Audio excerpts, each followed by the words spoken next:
Kenapa ada makanan yang boleh dan tidak boleh disimpan dalam freezer? Betul banget. Terus ada trik tertentu ternyata yang bisa dicoba kalau mau simpan makanan dalam freezer. Yuk mari kita pilah satu persatu informasinya berikut ini. Dimulai dari yang mabur, apa yang Muncrat.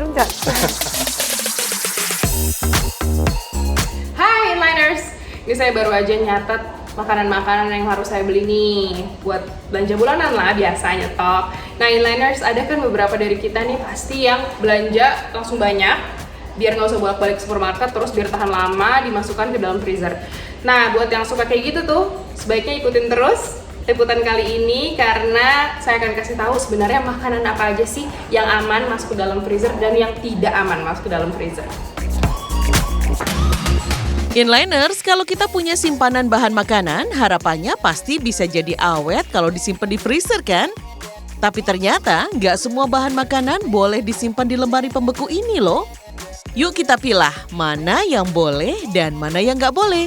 Kita mulai dari makanan yang aman dulu ya Inliners. Pertama, pasta. Pasta yang sudah direbus boleh disimpan di freezer dengan catatan merebusnya harus ditambahkan minyak zaitun. Kenapa? Supaya tekstur pasta tetap bagus dan tidak menempel satu sama lain. Terus tepung terigu. Kalau si tepung disimpan dalam freezer, dia nggak akan bau tengik dan apek walaupun disimpan lama. Gula merah juga nih Inliners. Biar nggak mengeras dan bergumpal, bisa disimpan di lemari pembeku.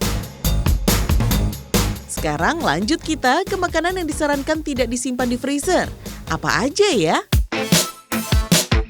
Pertama nih, yogurt. Yogurt yang sudah membeku akan berubah teksturnya saat mencair nanti. Keju juga nggak disarankan masuk ke freezer, terutama krim keju yang teksturnya bisa rusak kalau membeku. Terus mayones nih Inliners. Tekstur mayones akan pecah dan berminyak kalau kita bekukan. Kopi juga nggak boleh masuk ke freezer ya. Perubahan suhu ekstrim akan mengubah struktur, rasa, dan aroma kopi. Kenapa? Karena kopi menyerap aroma makanan lainnya di dalam freezer. Terus sayuran yang kandungan airnya tinggi, seperti timun misalnya, juga jangan dibekukan karena akan membuatnya layu dan semakin berair. Buah-buahan tertentu, terutama yang kaya air seperti jeruk, lemon, apel, dan pir, juga jangan dibekukan Inliners. Telur juga, kalau dia membeku, cangkangnya bisa retak dan rawan terkontaminasi bakteri. Nah, kalau pengen menyimpan makanan matang dalam freezer, pastikan menyimpannya dengan benar ya Inliners, misalnya dengan cara vakum atau kemasan khusus freezer. Nah, perhatikan juga kalau mau mengolah bahan pangan beku, hindari loncatan suhu yang drastis. Harus di-defrost atau dilelehkan dulu, baru bisa diolah. Kalau salah olah, makanan beku bisa hilang nutrisinya. Nutrisi yang turun itu terutama di vitamin C. Proses perebusan sebentar, blanching itu namanya, kemudian didinginin itu juga selain vitamin C turun banyak. Vitamin C selalu turun banyak. Vitamin B1 juga dikatakan juga turun. Kita bisa akalin. Pada waktu makan, kita makan buah. Buah kan biasanya kan kita makan fresh kan. Jadi kita akan mendapatkan vitamin C tersebut. Nah, infonya udah lengkap nih Inliners. Tinggal kita bongkar kulkas aja, memastikan stok makanan kita benar-benar aman. Tapi ternyata ada satu hal atau bahkan dua hal yang selama ini saya salah lakukan. Yang pertama, saya beberapa kali menyimpan makanan yang sudah digoreng, walaupun itu dengan menggunakan air fryer ke dalam freezer.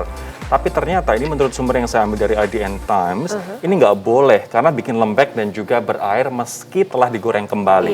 Dan yang kedua adalah ternyata daging yang udah saya simpan di freezer, saya defrost, kemudian masih bersisa, saya simpan di dalam freezer lagi, itu ternyata juga nggak boleh. Nggak boleh, karena justru akan menimbulkan bakteri di situ, karena udah di-defrost duluan, jadi memang harus dimakan tuntas habis. Oke, jadi maksimal kalau kita beli daging harus dimasak itu dalam 2 kali. Iya, jadi kalaupun misalnya nih kita tahu sebelum masuk di freezer, kita bisa belah dulu, karena misalnya kita tahu ini porsinya akan terlalu besar, kita belah dulu sesuai, baru tuh bisa kita masukkan ke freezer. Besar lagi, nah kalau misalnya mau kita ambil sisanya, harus habis saat itu ya. Betul, supaya nggak ada bakteri-bakteri yang tumbuh. Wah, jadi